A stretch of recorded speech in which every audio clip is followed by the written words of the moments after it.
Hello and good evening viewers, कैसे हैं आप लोग। स्वागत है आपका शेयर बाजार ज्ञान की एक और वीडियो में। और आज की इस वीडियो में हम बात करने वाले हैं अशोक लेलैंड लिमिटेड के शेयर के बारे में। अशोक लेलैंड पहली बार 200 के ऊपर निकलता हुआ आज नजर आया। It has been a very good week for Ashok Leyland. अगर आप देखोगे इस हफ्ते के अंदर में तो स्टॉक ऑलमोस्ट 8-9% जो है भाग गया है। तो इस वीडियो में हम मोस्टली बात करने वाले हैं अबाउट इट्स टेक्निकल चार्ट्स और जो इसका रीज़न है आज के भागने का, what is exact reason Ashok Leyland के ऊपर जाने का और क्या चीज़ों का आपको ध्यान रखना चाहिए। तो अगर आप लोग चैनल पर नए हो तो आप चैनल को प्लीज़ सब्सक्राइब कीजिए ताकि रोज़ आने वाली जो वीडियोज़ हैं वो आपको लगातार मिलती रहें। तो बेसिकली अशोक लेलैंड में एक न्यूज़ आया है। जैसे आपको पता है कि महीने की स्टार्टिंग में ना सारे ही जितने भी ये व्हीकल कंपनीज होती हैं उन सबका ही नंबर आता है मंथ टू मंथ सेल का। हर महीने की सेल के नंबर्स आते हैं कि कितनी ज़्यादा बिक्री हुई, कितनी कम बिक्री हुई और ईयर ऑन ईयर कितनी ज़्यादा बिक्री हुई। मतलब अगर जैसे आज मई का शुरुआत हुआ है तो अप्रैल में कितनी बिक्री हुई है और साथ ही साथ में उसके अंदर में ये भी आएगा कि पिछले अप्रैल में कितनी बिक्री हुई थी।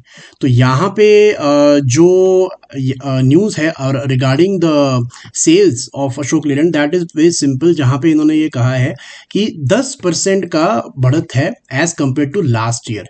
10% का इंक्रीज है इनका जो medium and heavy commercial vehicles है और जो लाइट व्हीकल्स है उनके अंदर में भी एक्सपोर्ट्स मिला के 10% ज़्यादा गाड़ियाँ बिकी हैं अप्रैल के महीने के अंदर में। तो उसके बाद में जो ये शेयर भागा है। इनफैक्ट इसका जो मैं चार्ट देखता हूँ थोड़ा सरप्राइजिंग लगता है जिस तरीके का मूव आया है, बिकॉज ये तो वीकली चार्ट्स हैं, एक कैंडल एक हफ्ते को रिप्रेजेंट करती है। तो अगर आप थोड़ा सा पीछे जाओगे यहाँ पे तो when you see the weekly chart just before this move, इस मूव को देखने से पहले अगर आप देखोगे तो इसके अंदर में ऐसा कोई मोमेंटम है नहीं। There is no real momentum in the entire chart, because आप देखोगे धीरे धीरे स्टॉक जो है नीचे की तरफ सरक रहा है, लोज बना रहा है, जो अगला लो बना रहा है वो भी उसके नीचे जा रहा है। और अगर जो मैं कई बार करता भी हूँ कि कैंडलस्टिक को हाइड करके अगर आप खाली 20 मूविंग एवरेज का शेप देखोगे यहाँ पे, जैसे मैं अगर यहाँ पे इसको हाइड कर देता हूँ और आप खाली यहाँ पे 20 मूविंग एवरेज का शेप देखोगे, जो ये लाइन है this is also moving downwards, नीचे की तरफ आ रही है। तो ये नॉर्मली एक साइन होता है करेक्शन का और एक गिरावट का। गिरावट तो नहीं बोल सकते लेकिन करेक्शन का, बिकॉज धीरे धीरे स्टॉक नीचे सरक रहा है। एकदम से 2 हफ्ते के अंदर में ये जो मूव आई है this is a little surprising. तो इसके अंदर में लॉजिक ये है कि जिस तरीके के नंबर जिन्होंने पेश किए अप्रैल के अंदर में, अब मार्केट क्या कर रही है इसके अंदर में कि अगले क्वार्टर में आने वाले जो रिजल्ट्स हैं उनको ऑलरेडी फैक्टरिंग किया जा रहा है। अब होगा क्या, बिकॉज क्योंकि अच्छे इन्होंने बिक्री किया है in the month of April, तो ये अगले बारी भी जो है अच्छा नंबर देंगे। जो इनके रिजल्ट्स है, क्वार्टरली रिजल्ट्स है वो अच्छे आएंगे, लेकिन वो पहले से ही प्राइस के अंदर में कंज्यूम करने का यहाँ पे पूरा पूरा आपको दिख रहा है नतीजा उसका। So what you need to do in Ashok Leyland is, पहली बात तो ऊपर के टारगेट्स कोई भी नहीं बनते इसमें, because these are all time high levels.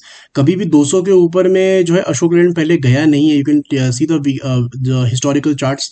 तो यहाँ पे ऊपर के टारगेट्स निकालने की जरूरत नहीं है, मार्केट अपने आप डिसाइड करेगी। अब जो इसका लॉजिकल स्टॉप लॉस बनता है नीचे का, बिकॉज आपको पता होना चाहिए कि मुझे निकलना कब है, कब मामला जो थोड़ा गड़बड़ हो जाएगा। सो वो है अराउंड 165 166, लेकिन आई अंडरस्टैंड कि वो बहुत ज़्यादा डीप है और ये होता भी है बिकॉज 2 हफ्ते के अंदर में स्टॉक 20% भाग गया तो स्टॉप लॉस थोड़ा सा नीचे ही आता है। तो लॉजिकल स्टॉप लॉस तो 166 का ही है। बाकी अगर किसी को स्टॉप लॉस बहुत करीब लगाना है और उनको ये रैली को इनकैश करना है प्रॉपरली, तो मेरा ये रिकमेंडेशन होगा कि जो इसका प्रीवियस रेजिस्टेंस था 187 का, I think that is a very good stop loss for Ashok Leyland. Because जब एक बार कोई एक पर्टिकुलर लाइन क्रॉस हो जाती है, रेजिस्टेंस क्रॉस हो जाती है, तो वही रेजिस्टेंस उस स्टॉक की बाद में सपोर्ट बन जाती है। तो मुझे लगता है कि 187 is a good support in Ashok Leyland. बाकी ऊपर का फिलहाल के लिए टारगेट को रखना नहीं चाहिए। Let the market decide what the target is for Ashok Leyland share. तो दोस्तों ये था मेरा आज का वीडियो। आई होप आपको जो न्यूज़ है समझ में आ गई पर्टिकुलरली और चार्ट जो है समझ में आ गए। कोई सवाल है आपका तो आप कमेंट सेक्शन में ज़रूर डालें। मैं मिलूंगा आपसे अपनी अगली वीडियो में। तब तक आप अपना ख्याल रखें। All the best guys.